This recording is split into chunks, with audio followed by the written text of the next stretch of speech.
Carreira mais uma vez classificado, buscando mais um título, superando o Filipão em decisões. Já são 9 decisões na carreira, na curta carreira do Abel dentro do Palmeiras, realmente na história. E antes de entrarmos, a gente está com o lance aqui na ponta da agulha. A gente vai detalhar, esmiuçar para você que está em casa, curioso, para saber a opinião dos nossos convidados e do nosso time sobre foi falta, não foi falta, o gol foi legal, não foi legal. Eu quero saber um pouquinho do jogo. Começo com o Fábio Costa e vocês fiquem à vontade para entrar na discussão. Fábio, esperava-se mais desse Palmeiras? O Ituano teve mérito em amarrar o Palmeiras, enfim, como é que você avaliou o jogo de hoje, que foi 1-0, valeu como classificação, mas não foi um jogo de arrancar suspiros, né, Fábio? Rafa, assim, ó, se a gente for analisar o campeonato num contexto geral, é muito estranho a fórmula de campeonato, né? Os melhores times não estão nas finais de campeonato. Por regras de campeonato, não sei se ficaram com inveja do campeonato carioca, e aí resolveram copiar algumas coisas, mas é muito estranho que times que tenham tido um desempenho muito melhor na primeira fase não tenham a oportunidade de estar aí. Então eu acho que as pessoas que fazem a gestão de futebol, as pessoas que entendem e veem que o futebol se tornou, como sempre foi um business, mas hoje muito mais potencializado com as redes sociais, com todos esses adendos que a gente acaba tendo da tecnologia, eu acho que a gente deveria tornar o futebol mais atrativo. Eu acho que a gente peca muito, hoje a gente tem alguns atrativos que a gente não tinha há outros tempos. Hoje você tem, na grande maioria das casas, acesso à NBA, a outros esportes. Então, assim, o futebol ele divide espaço e divide atenção com muito mais eventos do que pura e simplesmente futebol. Haja visto os shows que estão tendo em São Paulo nos últimos dias. Então, se as pessoas que fazem a gestão do futebol, se as pessoas que preparam os campeonatos não se atentarem que o futebol está perdendo atrativo por uma série de fatos, inclusive essa questão do VAR, que eu acho que é uma questão que eu gostaria até de pontuar, não é nem a questão se foi pênalti, se não foi pênalti.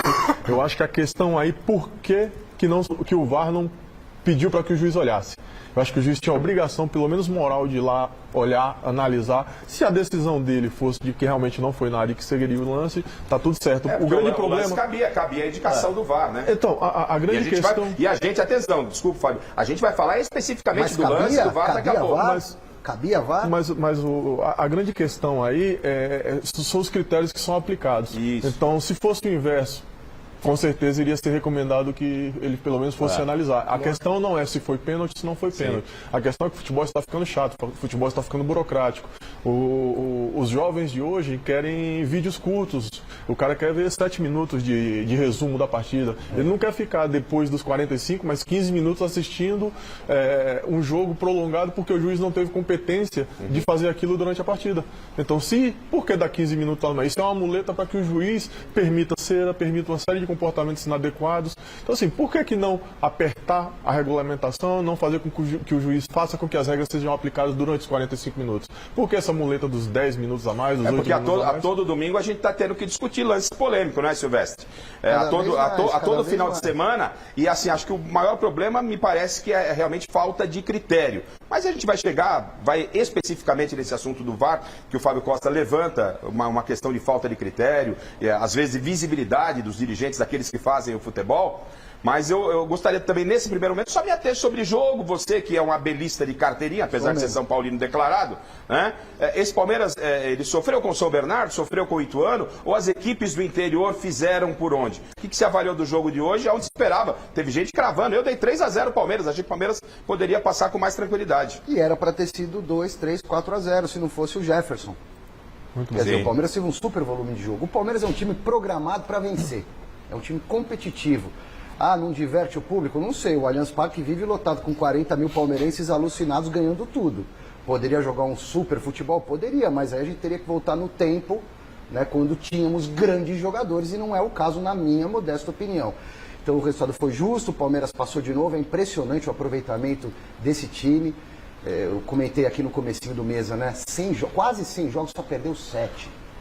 É um absurdo, é um time programado para matar. E sobre o VAR, que a gente vai falar depois, do lance polêmico, eu discordo do Fábio, porque VAR, para mim, é só para lance claro, de erro grave, e não para lance interpretativo. Porque aí você vai ver 1 trilhão de vezes na lente qualquer disputa de bola, você vai achar agressão, soco. Mas não tem sido assim, não tem sido nesse mundo que o senhor acha ideal, né?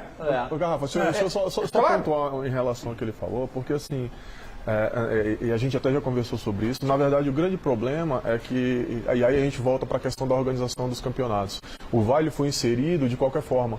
Ele não foi feito uma adaptação, ele não foi feito um treinamento a longo prazo, ele não foi sistematizado para ser inserido. Padronizado, né? Exato. Ele foi feito e colocou.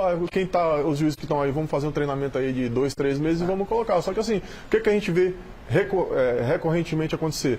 O jogo ficar 5, 8, 10 minutos e eles continuarem marcando errado. Então, o objetivo final do VAR, que era não ter injustiça, continua tendo. Até agora não atingiu, né, Fabiano? Eu acho que esse é o grande ponto a ser discutido. Se o VAR foi inserido para que não houvesse injustiça, por que elas continuam acontecendo?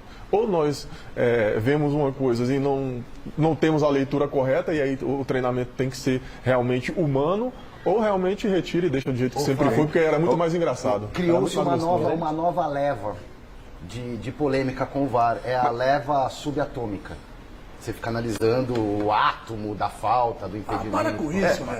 Larga a mão de puxar o saco. Foi falta, foi falta. Não foi falta, não foi falta. Eu vou trazer o lance para vocês, mas eu quero ouvir o Fatioli. Eu quero que ele fale um pouquinho do jogo, porque de repente o Ituano, que eliminou o Corinthians do Chico Lang, né, chegou, o São Bernardo chegou, e a gente está falando muito de um lance que a gente não mostrou ainda. Do Marcos Rocha também, que se é pra gente ressuscitar ou recuperar, afinal foi mão na bola, bola na mão. Pô, então vamos partir de futebol de amputados, que agora qualquer coisa vai ser marcado pênalti. Aí, com todo o respeito, pelo amor de Deus, as pessoas que tenham órgãos amputados. Você não achou o pênalti do Marcos Rocha no outro naquele, jogo? Né? Então, juro por Deus. Vocês vão eliminar o Palmeiras. Não é por não. Já devia estar fora. Já devia estar fora. A pergunta é, quem manda em quem? Eu ainda não cheguei, juro por Deus, e eu já sou burro velho para falar o português, claro, mas não espalha que é chato, na profissão. Então, quem manda em quem? É o VAR, é o pessoal da cabine. Aliás, vou te falar em federação, acho que na outra encarnação vou querer ser árbitro de VAR, tem 10 numa cabine lá e paga bem, hein? Pô, bacana, mas também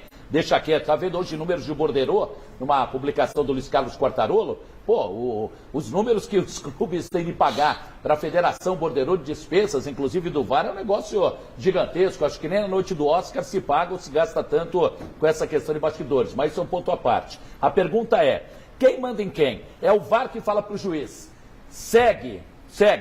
Ou o juiz que está ali perto do lance, para ele ele tem autoridade em cima do VAR ou o VAR em cima do juiz? Mas eu já sei qual é mais ou menos o caminho que o Chico... Eu sei mais ou menos o caminho que o Chico vai trilhar, só que, a gente está falando muito de VAR e nem entramos no assunto ainda do lance, e ninguém está falando do Palmeiras que chega pela 4ª vez consecutiva, que tem o Abel em grande fase. Eu acho que é importante ser abordado nesse momento. Eu vou falar, você quer que eu fale do Palmeiras? Pois não? Vai chorar, o pessoal tá falando que você vai chorar aqui, Chico. Jogou mal, pela 3ª vez jogou mal, não está bem, o meio campo do Palmeiras não se acerta, e qualquer ituano da vida que se feche e ocupe o meio campo com número de jogadores, ele consegue mover o Palmeiras. O Chico, o goleiro do Ituano fez uma partidasse, gente. Ué, mas ele está ali para isso. Mas você não pode tirar o mérito. Ele está ali para isso. O Jefferson fechou o gol. Mas, meu amigo, acontece, o goleiro está lá para isso. Está para defender. Agora você vai tirar o mérito do Ituano porque tem um bom goleiro? Não, tem que dar parabéns. Eu quero dizer que o Palmeiras criou. Não, o Palmeiras foi o time... O Palmeiras criou, mas o Palmeiras não está sendo eficiente como era o ano passado, a temporada passada. Não está sendo eficiente. E está fazendo o torcedor sofrer. Aí eu vou lembrar como Santista, só para botar um molho, como Santista que sou, vou lembrar quando o Santos era treinado pelo Sampaoli, que joga uma maravilha, mas só tomava na tarraqueta para falar o português, claro. Vamos cair naquela, joga bonito e nem sempre ganha, mais perde do que ganha, ou joga de maneira programada, como o Silvestre falou, e o Alberto Helena falou o quê? Ganha sem brilho, né? O professor falou. Sem divertir. Sem divertir. Mas tá chegando, Fábio, mas é que tá um negócio. Só para completar, claro. Eu não tenho nada contra esse futebol. Eu até gosto. Eu gosto muito de times que se fecham e saem do contra-ataque. Né? Em 2005, o Corinthians foi campeão desse jeito, com o Antônio Lopes, né? Com o Tevez enfiado e o